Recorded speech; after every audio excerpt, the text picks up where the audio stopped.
चला अध्यक्ष महोदय, गोंधळ घालू नका, आता गोंधळ घालू नका. अध्यक्ष महोदय, लक्षवेधीची स्पेशल सिटिंग आहे, लोकांचे प्रश्न सुटू द्या. अध्यक्ष महोदय, सत्यजित पाटील बोला. अध्यक्ष महोदय, या लक्षवेधीचं उत्तर देण्यासाठी दोन्ही मंत्री सभागृहामध्ये नाही आहेत.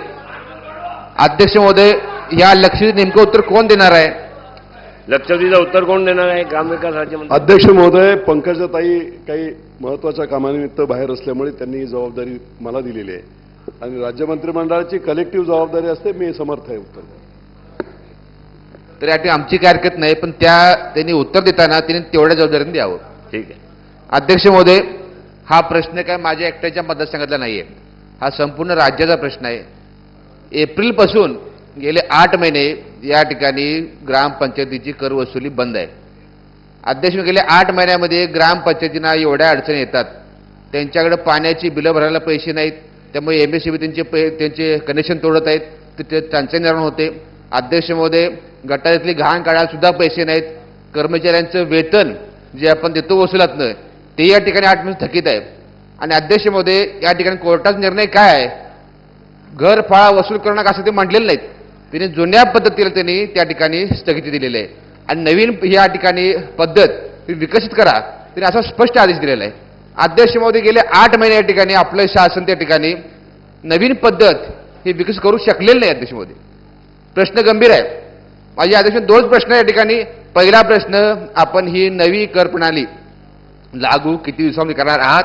आणि दुसरा प्रश्न अध्यक्ष महोदय, ही प्रणाली लागू होईपर्यंत पाणी योजनांची जी आपली थकबाकीसाठी कनेक्शन तोडलं जातं, हे कर लागू होईपर्यंत, वसूल सुरू होईपर्यंत ऊर्जा विभागाने या ठिकाणी थोडंसं या ठिकाणी ग्रामपंचायतींना सवलत द्यावी किंवा त्यांचे कनेक्शन तोडू नये अशा प्रकारचे सूचना, लेखी सूचना ग्रामविकास विभाग करणार आहे का? अध्यक्ष महोदय, सन्माननीय सदस्य सत्यजित पाटील यांनी सांगितलेली वस्तुस्थितीच आहे की एप्रिलपासून संपूर्णपणे महाराष्ट्रातील ग्रामपंचायतीचा कर वसूल करणे बंद झालेलं आहे. कायद्यान्वये आणि कोर्टाच्या आदेशानुसार नवीन कर प्रणाली विकसित करा अशा प्रकारचे त्यांचे आदेश होते. अध्यक्ष महोदय, खरोखर हा विषय अतिशय गंभीर आहे, परंतु ग्रामपंचायतींना त्यांचं उत्पन्न वाढावं या सदैवतेने ग्रामपंचायत कर 1960च्या निर्णयानुसार क्षेत्रफळावर आधारित आपण कर प्रणाली केली होती की ज्याच्यातून ग्रामपंचायतीला उत्पन्न वाढावं. परंतु ती पद्धती जी केलेली होती ती क्षेत्रफळावर आधारित केलेली होती आणि त्याच्यामध्ये त्याच्यासाठी त्याला जनहित याचिका झाल्या आणि 2 जनहित याचिकांच्या माध्यमातून आव्हान देण्यात आलं. काही गोष्टी खऱ्याही होत्या की अगदी मुंबई पुण्याच्या बाजूच्या एखाद्या ग्रामपंचायतीमध्ये क्षेत्रफळावर आधारित जर रेट केला आणि एखादा दुर्गम भागातील ग्रामपंचायतच्या क्षेत्रफळावर जर सेम रेट ठेवला तर चुकीचं होईल आणि म्हणून हायकोर्टाने या जनहित याचिकांवर फेरविचार करण्यासाठी आणि प्रक्रिया करण्याची विनंती केली. त्यानुसार एप्रिलपासून एक अभ्यास गट बनवला गेला. त्या अभ्यास गटाने ज्या शिफारसी केल्या त्या शिफारशीनुसार संपूर्ण भांडवली किमतीवर कर प्रणाली करावी अशा प्रकारचा निर्णय झाला. त्यांनी रिपोर्ट देखील केला. रिपोर्ट केल्यानंतर त्याच्यावर महाराष्ट्रातून हजारो सूचना आणि हरकती आल्या. या सर्व सूचना आणि हरकतींचा विचार करून भांडवली खर्चावर जरी केलं तरी त्याच्यामध्ये कर प्रणाली जी केली त्याचा बेस काय हे त्या अधिसूचनेमध्ये निश्चित नव्हतं आणि म्हणून तो बेस निश्चित करण्यासाठी रेडीमेकरचा वापर करावा असे 2-3 उत्तरामध्ये अतिशय सुस्पष्टपणे भांडवली मूल्य आधारित करण्याची पद्धत विशद करण्यात आली. म्हणजे त्याचा बेस काय असावा आणि म्हणून रेडीमेकर हा अतिशय योग्य असा बेस आहे आणि त्याला आधारून नवीन पद्धतीची कर प्रणाली करण्यासाठी 27 नोव्हेंबर रोजी अधिसूचना केलेली आहे. तिलाही 7 हरकती आलेल्या आहेत. त्या हरकतींवर संपूर्णपणे विचार करून साधारणतः जानेवारी एंडपर्यंत संपूर्ण प्रक्रिया पूर्ण करून भांडवली मूल्यावर आधारित कर प्रणाली विकसित होऊन ती इम्प्लिमेंट केली जाईल आणि निश्चितपणे त्याच्यातून मार्ग संपूर्ण क्षेत्रफळ त्याच्या ग्रामपंचायतीचं उत्पन्न सुद्धा वाढेल आणि त्याचबरोबर जो 5-6 महिन्यामध्ये असणारा जो सगळी चिंता आहे ती दूर देखील होईल. दुसरं त्यांनी उत्तर एक विचारलं होतं की पाणीपट्टीच्या संदर्भामध्ये विजेच्या संदर्भामध्ये ज्या योजना पाणी पुरवठ्याच्या योजना आहेत तर त्याच्या संदर्भामध्ये काही रिलॅक्स देता येईल का थोडा वेळ?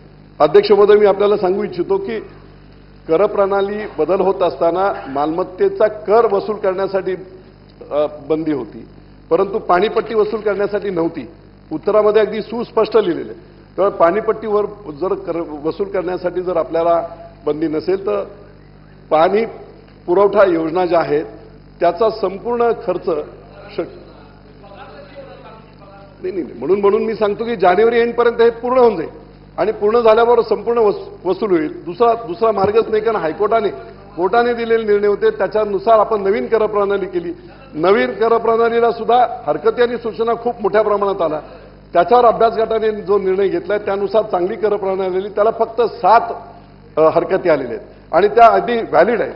आणि म्हणून त्याच्यावर विचार करून जानेवारी एंडपर्यंत निश्चितपणे हा प्रश्न सुटला जाईल. सत्यजितजी, त्यांची लक्ष वेधी आहे. अध्यक्ष महोदय, माझा दुसरा प्रश्न असा होता की ग्रामपंचायतची तांत्रिक अडचण लक्षात घेता ज्या पाणी योजनांची बिलं थकबाकीत राहतात आणि त्याच्यामुळे कनेक्शन कापली जातात, त्यामुळे ही नवीन कर प्रणाली लागू होईपर्यंत शासन ऊर्जा विभागाला अशा ठिकाणी त्या लाईटची कनेक्शन तोडू नका अशा लेखी सूचना करणार आहेत का? हा माझा स्पेसिफिक प्रश्न होता अध्यक्षमध्ये. अध्यक्ष महोदय, पाणीपट्टी आणि वसूल करण्यासाठी कुठची अडचण नाही. आणि खरं म्हटलं तर पाणी पुरवठा योजना चालवणे हे पाणीपट्टीतून येणारे जे पैसे आहेत त्याच्यावर वीज कर, ऑपरेशन, मेंटेनन्स असं करणे हे अपेक्षित आहे. परंतु तरी सूचना खूप चांगली आहे. जानेवारी एंडपर्यंत नाही, मलाही कल्पना आहे त्याची, परंतु तरी सूचना आपली चांगली आहे. निश्चितपणे ऊर्जा मंत्र्यांशी याबाबत चर्चा करत निदान जानेवारी एंडपर्यंत लोकांना कर वसूल होईपर्यंत थोडासा रिलॅक्स द्यावा अशा प्रकारची निश्चितपणे विनंती ऊर्जा विभागाला केली जाईल सरकारच्याच.